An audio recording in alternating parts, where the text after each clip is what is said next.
जो प्रॉब्लम है हमारे पास जी एप्लीकेशन ऑफ डेफिनेट इंटीग्रल से मुतालिक क्वेश्चन है find the area between the x axis and the curve y is equal to square root of 2x minus x square when a is greater than 0। यानी जब a greater than 0 होगा तो तब y की जो value होगी यानी इस कर्व का जो एरिया होगा उन पॉइंट्स पे जब ये कर्व एक्स एक्सिस को टच करेगी हमने मालूम करना है।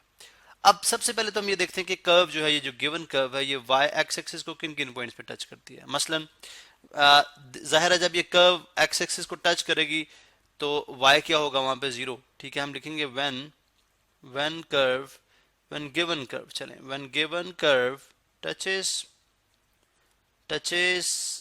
एक्स एक्सिस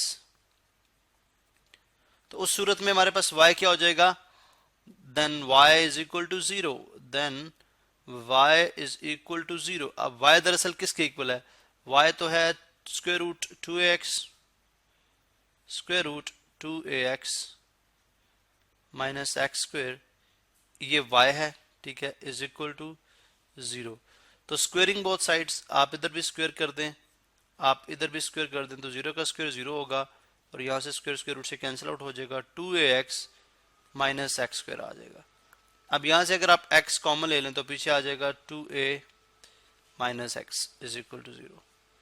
अब ये 0 कब हो सकता है, देखिए इसका प्रोडक्ट 0 कब हो सकता है, जब हम लिखते हैं इधर x जो है वो 0 के इक्वल हो जाए और 2a minus x is equal to 0। तो x इज इक्वल टू 0 है तो वो तो ज़ाहिर है 0 है, लेकिन जब 2a minus x is equal to 0 है this implies that x is equal to 2a। अब चूंकि a ग्रेटर देन 0 है, a ग्रेटर देन जो है वो 0 है, तो इसका मतलब है हम यूं लिख सकते हैं कि ये कर्व जो यानी अगर मैं रफली यहाँ पे ड्रॉ कर दूं, ये मेरे पास y एक्सिस है, ये मेरे पास y एक्सिस है और ये मेरे पास x एक्सिस है, ये मेरे पास x एक्सिस है। ठीक है, अब इस सूरत में हमने देखना ये है कि जब कर्व देखें जब x 0 है तो इसका मतलब है y 0 है। देखें ये पॉइंट क्या बनेगा, x 0 कब 0 है, जब y 0 है, तो इसका मतलब वो पॉइंट ये बन गया। मैं इसको यहाँ पे बना देता हूँ। ठीक है, वो हमारे पास पॉइंट ये बन गया। इसी तरह से जब x 0 y 0 तो x कितना है 2 है। अब a की वैल्यू हमें नहीं पता, हम खुद से assume कर लेते हैं कि फर्ज करें ये आपके पास 2 है, फर्ज कर लें a कोई 1 हो 2 हो तो उसमें a कितना बन जाएगा, ये हमारे पास बनता है a 2a।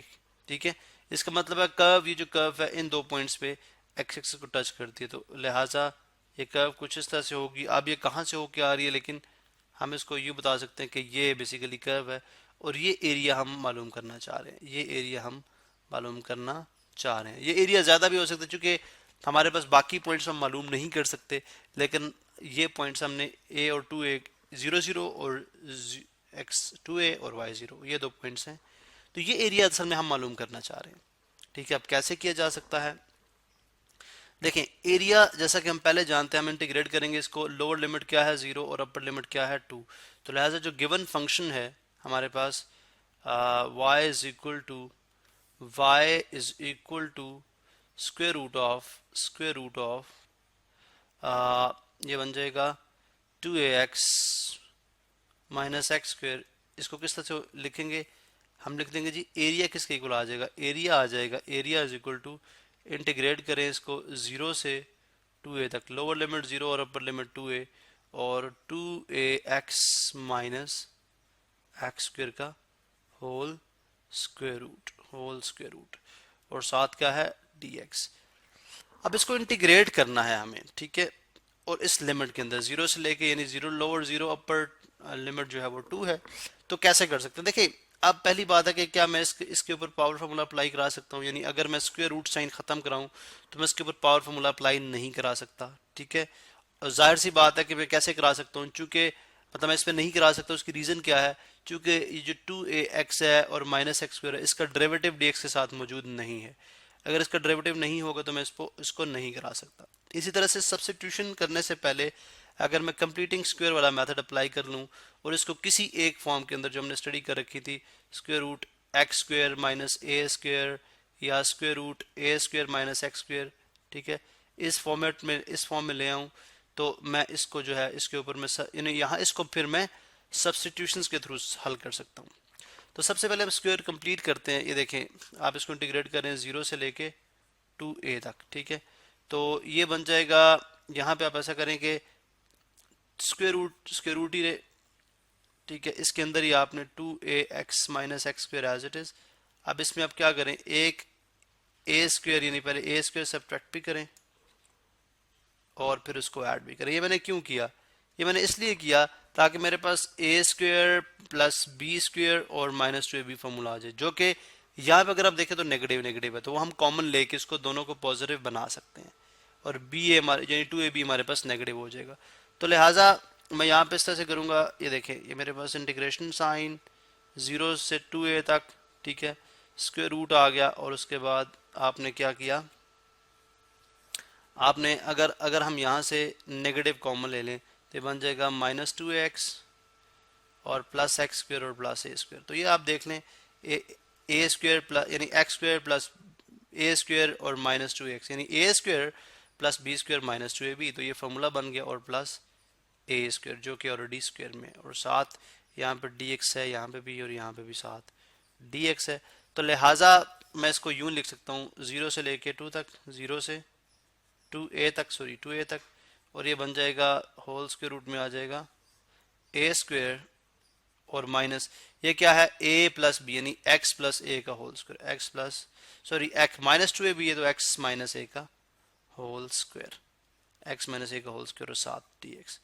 अब इसमें सब्स्टिट्यूशन कराई जा सकती है, इसमें सब्स्टिट्यूशन कराई जा सकती है, क्योंकि ये देखें ये एक फॉर्म आ गई इसमें, sorry x square minus a square या ए स्क्वायर माइनस एक्स स्क्वायर, मैंने यहाँ पे इसको लिखा नहीं, ए स्क्वायर मैंने दोनों दफ़ा वही लिख दिया, तो ए स्क्वायर माइनस एक्स स्क्वायर, तो ये दरअसल ये वाली फॉर्म है, ठीक है, ये दरअसल ये वाली फॉर्म है। और इसमें हम क्या सपोज करते हैं, इसमें सपोज करेंगे साइन थीटा, तो सब्स्टिट्यूशन कराते हैं।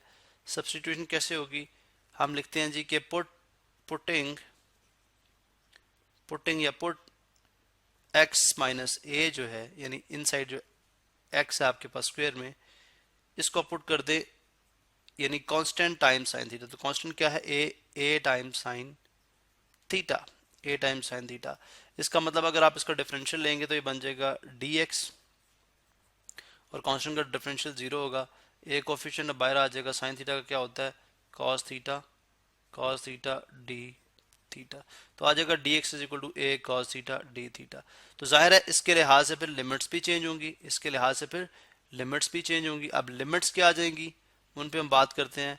लिमिट्स हमारे पास बन जाएगी, देखें when x is equal to 0, ठीक है, जब x 0 के इक्वल पुट करोगे तो उसका मतलब है ये क्या बन जाएगा, यानी equation number 0 minus a is equal to a sine of theta, ठीक है। तो इसका मतलब है ए माइनस ए हो जाएगा is equal to a sine theta, और आप दोनों तरफ ए से डिवाइड कर दें, इधर भी ए से कैंसिल आउट हो जाएगा, आ जाएगा -1 is equal to sine of theta. तो इसका मतलब है ये आ जाएगा theta is equal to sine inverse of -1, sine inverse of -1। तो ये किसके इक्वल होता है, -पाई बाय 2। इसी तरह से आप जब x इक्वल टू 2a के इक्वल रखते हैं, जब x इक्वल टू 2a के इक्वल रखेंगे, वो भी हम करके देख लेते हैं। when x is equal to 2a, इसमें देखते हैं क्या चेंजेस आती हैं। ये आ जाएगा जी x minus 2a minus a is equal to a sine of theta. तो 2a माइनस a कितना होता है, a is equal to a sine of theta, दोनों तरफ आप a से डिवाइड करेंगे तो आ जाएगा 1 is equal to sine theta, ठीक है, या साइन इनवर्स ऑफ 1, या साइन इनवर्स ऑफ 1 जो है वो किसके इक्वल आ गया, थीटा के इक्वल। तो लिहाजा थीटा यहाँ पे किसके इक्वल आ जाएगा, π/2, थीटा किसके इक्वल आ जाएगा, π/2 के इक्वल। तो ये दरअसल वो पॉइंट्स हैं, यानी अब ये लिमिट्स आपकी इस तरह से चेंज हो रही हैं, लिमिट्स आपकी इस तरह से चेंज हो रही हैं। इसका मतलब है अब अगर मैं इसको इंटीग्रेट करूंगा, किस तरह से इंटीग्रेट करूंगा, ये बन जाएगा इंटीग्रेशन साइन लोअर लिमिट आपकी -π/2, ठीक है, जो कि 0 पे थी। अब वही लोअर लिमिट यहाँ पे भी है, और 2a पे जब थी तो क्या बनती π/2, और स्क्वायर रूट था 2ax, ठीक है, 2ax। अब वो क्या बन जाएगा, आपने यहाँ पे देखा कि 2ax बन जाएगा हमारे पास, बल्कि हम इसको नेक्स्ट वीडियो में कंटिन्यू करते हैं।